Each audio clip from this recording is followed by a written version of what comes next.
Dans cette vidéo, je te montrerai étape par étape comment j'ai transformé cette photo de Boring Camera en une miniature captivante. Toi aussi, tu pourras l'appliquer sur tes photos afin de les transformer en une miniature. Sans plus tarder, let's go. Et nous allons commencer avec cette miniature que je vais choisir. Voilà, une fois que je l'ai fait, comme vous pouvez le constater, la photo est avec un fond blanc. Donc on va détruire, on a besoin seulement que du Boring Camera. Et ici dans la barre d'outils, baguette, il y a l'outil de sélection rapide et il y a la baguette magique. Donc je vous conseille d'utiliser la baguette magique pour gagner en temps. Vous cliquez une fois et vous allez venir faire un clic droit ici. Vous devez mettre sur votre clavier la touche Shift. Ça fait une sélection continue de la première partie et la deuxième partie. Et maintenant vous allez interverser la sélection de telle sorte que ça puisse retirer seulement que Ibrahim Camara sur l'image. Donc on va faire ensemble CTRL SHIFT I. On va faire maintenant CTRL J.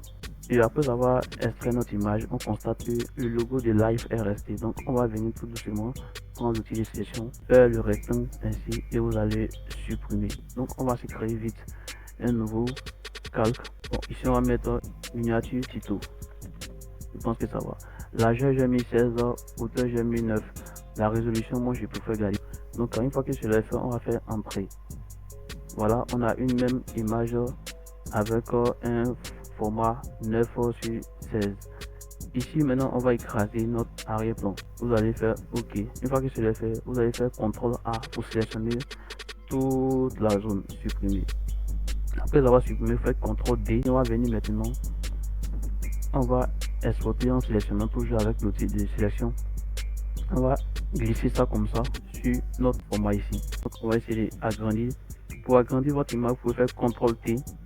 Ça va vous permettre d'avoir ce recadrage et vous allez maintenant maintenir Shift et Alt pour pouvoir faire l'agrandissement de l'image sans déformer. Une fois que cela est fait, on va faire entrée. Je vais agrandir encore. Voilà, comme ça c'est plus visible. Et faire entrée. Et lorsque vous touchez le logo, ça doit être en PNG. Vous pouvez déplacer votre objet. Donc on va déplacer ici. On va venir poser ça là. On va réduire en faisant CTRL moins.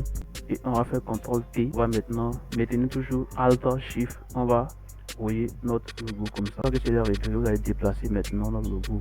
Venir le poser là. On va déplacer simplement ici. On va venir poser ça là. On fait pareil, CTRL T. On va envoyer. Bon, je pense bien que c'est le chat GPT ici et le logo Photoshop ici. Faire descendre l'outil REC pour pouvoir bien disposer notre logo sur la même ligne. On va prendre l'outil de test. On va cliquer une fois. Une fois que c'est cliqué, on va écrire 1 million. Vous allez agrandir maintenant votre test et passer ça jusque là. Donc je vais venir cliquer ici. Ici, ils ont mis l'espacement à 100. Si c'est quand ça va. Une fois que cela est fait, on va revenir tout doucement sur notre premier calque qu'on avait créé au départ. On va venir maintenant créer une couche ici. On va mettre couleur unie. La couleur que nous allons choisir ici maintenant, on va essayer de trouver une couleur bleu foncé. Faire entrer. On va créer maintenant une nouvelle couche. Un bleu un peu clair. Voilà, une fois que c'est fait, on fait entrer. Après avoir sélectionné nos deux couches qui ont des couleurs différentes, ici on va interverser maintenant en faisant CTRL I. Mais avant de faire cela, vous allez vous placer sur le fond ici et faites CTRL I. On va maintenant prendre notre outil rectangle arrondi. On va prendre ça, on va se mettre là. On va faire un trait comme cela, comme une ampoule. On va mettre couleur rouge. On va déplacer jusqu'à l'extrémité là. On va maintenant dupliquer notre rectangle. On va venir prendre ça, glisser sur le calque. Une fois ici, si on fait un clic droit, on va convertir en objet dynamique. Une fois que cela est fait, on va revenir encore sur notre calque. On va pixeliser le calque. Une fois que l'image était pixelisée, on va décocher celui-ci d'abord. On va venir sur le on rentre dans filtre, atténuation. On va venir dans flou de l'objectif. Donc voici notre rectangle qui est là. On va maintenant monter 65. Regardez 65. On va faire entrer. Une fois que le flou est appliqué, vous allez maintenant faire afficher le rectangle que vous avez découché. Ici, on va revenir encore en faisant double clic sur notre premier rectangle. À ce niveau maintenant, on va ajouter un contour rouge, on va se mettre là, on va faire entrer. On va augmenter la taille du contour. 10 ça va. Au niveau de l'opacité, vous allez diminuer l'opacité, 10 ça peut aller, donc on va faire entrer. On va sélectionner le premier cas qu'on a eu à sélectionner au départ, on va le dupliquer comme cela, une fois encore. Vous voyez qu'au fur et à mesure que nous dupliquons les cas, l'intensité de la lumière augmente. Donc on va dupliquer encore une fois. Une fois que cela est fait, on va passer maintenant notre premier calque arrondi sur tous les autres calques qu'on a eu à flouter. On va donner un peu comme cela. Ici maintenant, on fait double clic sur le calque arrondi. On va revenir au niveau du contour. On va remonter la taille du contour. On remonte jusqu'à ce niveau. Une fois que c'est bon, la couleur, on va garder toujours la couleur rouge. Okay. Maintenant, ce qu'on va faire, on va sélectionner nos 3 arrondis qu'on a cristallisés. On va maintenant créer un groupe pour les 3. Une fois que c'est fait, on fait double clic, on va appliquer un effet. Vous venez sur une illustration de couleur, vous allez maintenant venir faire un clic droit ici. S'il n'y a pas de couleur rouge à votre place, vous allez sélectionner la couleur rouge. Moi j'ai déjà la couleur rouge, donc on va valider. On va maintenant diminuer l'opacité. On va se mettre soit à 70, ça va. Une fois que c'est fait, on va maintenant faire entrer. Vous allez maintenant agrandir notre arrondi, le premier calque et le groupe qu'on a créé ici. On va agrandir les deux ensemble. En maintenant toujours Alt et Shift. Il n'y a pas déformé. On va agrandir. À ce niveau, on va maintenant faire descendre. On va faire, et comme vous pouvez voir, on a l'effet de la lumière qui est là. Une fois qu'on a fini de créer notre effet de lumière, on va maintenant venir ici. On va se mettre sur le calque, on va appliquer contour pour que ça puisse déborder. On va faire deux clics sur le groupe contour que nous avons appliqué. On va mettre ça sur la couleur rouge. Une fois que c'est fait, on va maintenant agrandir la taille. On va se mettre, on va pas trop exagérer. Voilà, on va se mettre à 25 comme cela, c'est bon. Maintenant, au niveau de l'opacité, on va complètement diminuer l'opacité. Ici, vous avez les modes de fusion. Une fois que c'est bon. Maintenant, on va faire à 10, ça va. Entrer. Une fois que c'est fait, on va maintenant mettre notre test, donc on va ajouter le contour noir. Notre contour noir est là. On va augmenter la taille jusqu'à 5 pour 10, ça peut marcher. Donc on va cliquer sur illustration en dégradé. Venir ici, au niveau du dégradé, on va cliquer une fois. Changer la couleur d'ici, on va prendre plutôt la couleur gris. Une fois que c'est fait, on fait entrer. Ok, je crois que le contour est trop, on va diminuer le contour un peu. On va prendre ici, comme cela, ça. Voilà, on revient sur notre dégradé, on va arrondir le blanc jusqu'à ce niveau. On fait entrer, on fait entrer. On va garder notre fond derrière ici, on va se mettre sur le fond noir. On va maintenant prendre un petit pinceau ici, opacité jusqu'à 25 et le flux on peut laisser à 80. Tout dépendra de vous, comment vous voulez travailler, qu'est-ce que vous voulez avoir comme rendu. On va agrandir en faisant Alt et vous maintenez la touche droite de votre souris. Vous pouvez agrandir ou réduire en poussant la souris légèrement vers l'avant ou en arrière. On va créer une sorte de lumière derrière cette image de Ibrahim Camara. On peut réduire encore l'opacité si c'est. On va maintenant commencer à cliquer.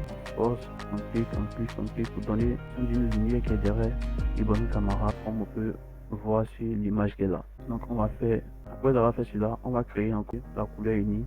On va se mettre un peu plus clair, voilà, plus que l'autre. On va faire entrer. Maintenant ici, on va cliquer sur le fond. Donc on va maintenant intervertir encore cette couleur. Maintenant on va se remettre encore sur notre fond blanc ici. De sorte qu'on puisse avoir, non ça c'est trop, on va réduire un peu. Une fois que c'est fait, on va maintenant venir faire quoi ici, on va créer encore une couche. On va mettre la couleur arrondie un peu ici. Voilà, une fois que c'est fait, on va faire entrer. Maintenant on va intervertir encore notre couche. On se met sur la couleur blanc ici et on va augmenter l'opacité de notre pinceau à 25. Donc on va faire un truc comme ça. Donc, comme ça on va passer bien. Si vous voyez que c'est pas trop ce que vous recherchez, vous pouvez venir vous mettre sur la couleur noire ici. Vous voyez que ça a changé l'effet. Donc on continue de brosser juste à côté. On va brosser à côté comme cela. On va brosser le bas aussi. Maintenant ce qu'on va faire, vu que le cas qu'on a créé, il est juste derrière l'image d'Ibrahim Camara, alors ça n'a pas d'impact sur sa photo. Donc on va faire passer comme cela. Vous voyez que ça va avoir un effet sur l'image d'Ibrahim Camara lui-même en question. Comme vous pouvez constater au niveau de sa veste. Maintenant on va commencer à brosser au niveau du temps. Le part qui sa veste, c'est que ça ne va pas impacter le test. Donc le test reste toujours en haut. Vous voyez, si vous mettez le test en bas, ça va assombrir le test. Donc on ne veut pas celui-là. On va garder le test visible. Donc on va mettre ça juste devant. Qu'est-ce que nous devons réajouter encore sur notre image afin d'obtenir ce résultat? On constate qu'il a mis les logos de Photoshop et ChatGPT avec un trait qui défile vers cet agent. On va créer un groupe pour cela. On va mettre dans un groupe pour organiser vos dossiers comme cela afin que vous ne pouvez pas vous perdre. Si on avait mis des rectangles, on va maintenant créer nos différents cadres. On va ajouter nos logos comme il a fait. Venir ici dans l'outil rectangle. On va plutôt choisir l'outil ellipse. On va se mettre juste en haut ici. On va créer un nouveau calque pour ne pas fusionner un nouveau calque sur celui-ci. Donc on va créer un nouveau calque. On va maintenant maintenir chiffre pour ne pas avoir une forme déformée. Vous voyez, si vous laissez chiffre comme vous pouvez le voir, Vous voyez que ça déforme, donc on met un chiffre, ça crée un cercle plutôt bien arrondi. Une fois que le cercle est bien créé, vous allez maintenant vous mettre sur cette couleur et on va faire descendre jusqu'à ce niveau. On va agrandir, on va réduire un peu. On va maintenant faire quoi? On va décocher notre chat GPT. On va maintenant créer un effet tout petit ellipse. On va venir mettre en bas portée. On va augmenter l'opacité. On va augmenter la taille à 15. L'opacité, on va se mettre à 15. Une fois que cela est fait, on va faire OK. Et vous voyez qu'on ne sent pas l'homme porté. C'est parce qu'on est sur la couleur noire derrière. Donc on va venir ici au niveau d'ici. On va ajuster encore la lumière de telle sorte que ça puisse arriver au niveau du logo ici. Donc on va ajuster, arriver au niveau du logo. On sent maintenant l'homme porté derrière notre logo. On va peut-être déplacer ça jusqu'à ce niveau. On va monter notre œil. On voit que c'est bien disposé. On va maintenant prendre ce logo. On va déplacer, venir ici. On va voyez ça, on va se mettre à ce niveau. Le logo, une fois qu'il est bien placé sur votre ellipse, vous pouvez maintenant faire quoi? Vous allez dupliquer ce qui est là pour venir faire pareil pour Photoshop. On met sur ce niveau. On va maintenant prendre le logo de Photoshop, on va remonter avec comme ça et on va rouiller maintenant ici. Une fois que c'est fait, on va bien placer. Et on va maintenant faire passer l'homme porté pour que ça soit sur ce côté droit et non gauche. Donc on va finir faire un clic. Ça c'est le deuxième hélice qu'on a calqué, donc on va venir faire le clic ici. Au niveau du l'homme porté, on va venir se mettre là. On va maintenant changer la direction. Une fois que vous mettez sur l'homme porté, vous pouvez venir ici, changer la direction de l'homme, comme vous pouvez le constater. On va se mettre jusqu'à ce niveau, diminuer l'opacité à 70 peut-être. On va remonter légèrement avec l'homme porté. Voilà, je pense que ça va. On fait entrer. Une fois que cela est fait maintenant, qu'est-ce qu'on va faire par la suite? On va maintenant venir donner une note et on va d'abord mettre celui-là dans les quatre, dans un groupe plutôt. Ne pas se mélanger, il faut organiser ce dossier. On va mettre ici logo. On va représenter les mêmes traits. Ça c'est très simple à faire. On va se mettre sur le type plume ici. On va maintenant venir ici, trace, on va plutôt mettre sur la forme. Et une fois que cela est fait, on va maintenant découcher. Ça, on va mettre ça sur sans fond. Ici, on va choisir un fond blanc. Je vais créer un tracé. Donc pour le voir ici, vous voyez qu'il y a un trait qui sort. Donc nous on va dessiner quand je vais vérifier. Voilà. Un peu qui quitte du logo pour venir vers le cercle. Donc on va faire le tracé.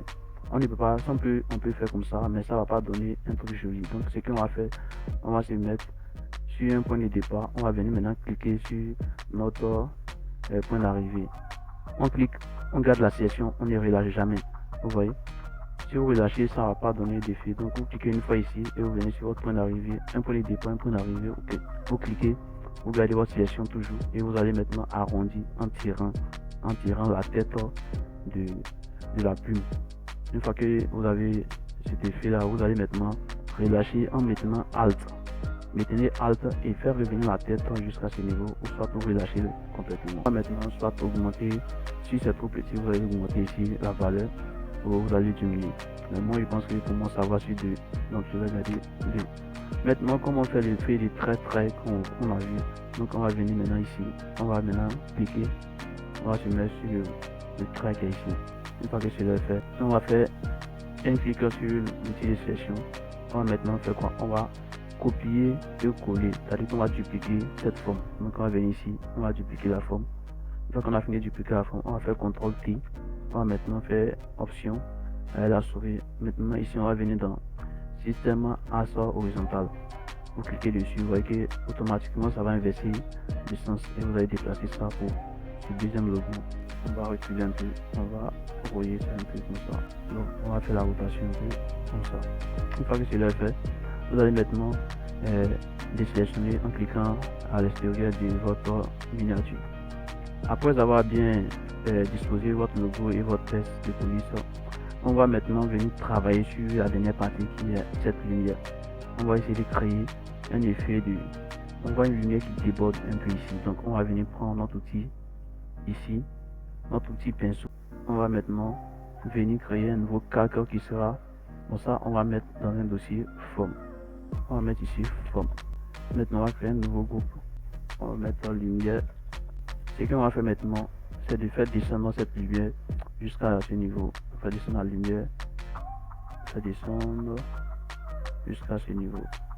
Voilà. Une fois que la lumière est à ce niveau maintenant, ce n'est pas que ça ait d'impact sur nos logos qu'on a créé. Voilà pourquoi on a fait descendre la lumière. Maintenant, on va créer un nouveau calque dans le groupe lumière. On va maintenant venir se mettre sur outil pinceau. Ici maintenant, on va changer la couleur bleue. On va se mettre sur une couleur plutôt rouge. On va se mettre à ce niveau, on va faire OK. Maintenant ici, ce qu'on va faire, l'outil pinceau va me permettre de pouvoir dessiner un effet de lumière ici. Donc on va réduire totalement l'opacité. On va se mettre soit à 15 et ici 80 ou 75. Vous voyez ce qui vous arrange et on va commencer à brosser de ce niveau. On va brosser de sorte que la lumière puisse déborder un peu. Si vous constatez que c'est trop, vous pouvez venir toujours. Après avoir fini de brosser, vous allez diminuer l'opacité au niveau d'ici. Diminuer l'opacité. Voilà, on va brosser plus un peu comme ça encore. Une fois que c'est fait, on va maintenant changer la couleur en cliquant ici. On va maintenant se mettre sur une couleur bleue. On va faire entrer. On va brosser pareillement ici. Sur le même calque. On va brosser. Vous pouvez augmenter. Voici on ne sent pas trop, donc on va augmenter encore. Voilà. On va réduire le pinceau. On va brosser l'extrémité. Voilà. Et que ça va un effet de lumière qui rentre. Pareil ici aussi. On va changer la couleur. On va brosser à côté là. Voilà. Maintenant je constate que le contour qu'on avait mis sur notre effet de retour est un peu trop ici. Donc on peut toujours revenir sur notre tour du rectangle. On va enlever le contour. Voilà. Je pense que sans le contour ça peut marcher aussi. Donc soit vous enlevez le contour ou vous gardez ça comme cela. Maintenant ce qu'on pourrait faire aussi c'est de dupliquer le calque qu'on a foutu et on va agrandir encore la lumière. Cette fois-ci on va déformer. Voilà, pour que l'effet de la lumière puisse s'agrandir. On va faire entrer. Maintenant celui-ci on va le diminuer totalement. On va se mettre à 50 par exemple. Une fois que vous avez fini de tout bien ranger, vous allez maintenant rouiller maintenant de telle sorte que ça soit à l'extrémité totalement pas trop visible comme ce qu'on a vu sur la miniature de Ibrahim Kamara. On va chercher une bulle ensemble. Voilà, on va déplacer jusqu'à ce niveau. Ok, une fois que c'est fait maintenant, ce qu'on peut faire pour le groupe de lumière qu'on a créé tout récemment, on va maintenant diminuer l'opacité de la lumière. On va se mettre sur la 50 ici. Vous voyez ce qui vous arrange, vous pouvez toujours arrondir. Moi j'ai mis à 50, je pense que ça fait son travail. Et puis si vous voulez aussi on peut agrandir légèrement.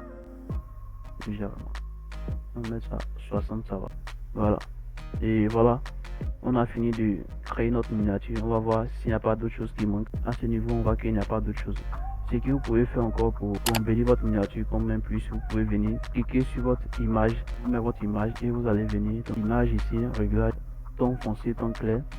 Ça va vous permettre de pouvoir bien donner une couleur et la luminosité à votre image si vous n'avez pas des images de bonne qualité. Donc on va garder cette image, je vais juste ajuster le ton foncé. Alors on va juste ajuster ça comme cela. Une fois que je l'ai fait, on va valider. Ok. Et voilà, on a notre miniature qu'on a créée nous-mêmes avec Photoshop comme Ibrahim Kamara. Sans même notre lumière, on a créé un effet de lumière ici, comme pour le constater. N'hésitez pas à mettre en commentaire si vous avez des préoccupations au niveau des autres miniatures. Comme pour le voir, on a beaucoup de travail à faire. On aura encore à faire des vidéos sur les autres miniatures qu'il a eu à créer. Et je vais vous montrer de A à Z comment vous aussi vous pouvez personnaliser votre miniature. Merci beaucoup de m'avoir suivi. N'hésitez pas à vous abonner et de partager ma vidéo car on aura plein d'autres vidéos pour vous aider dans l'avenir.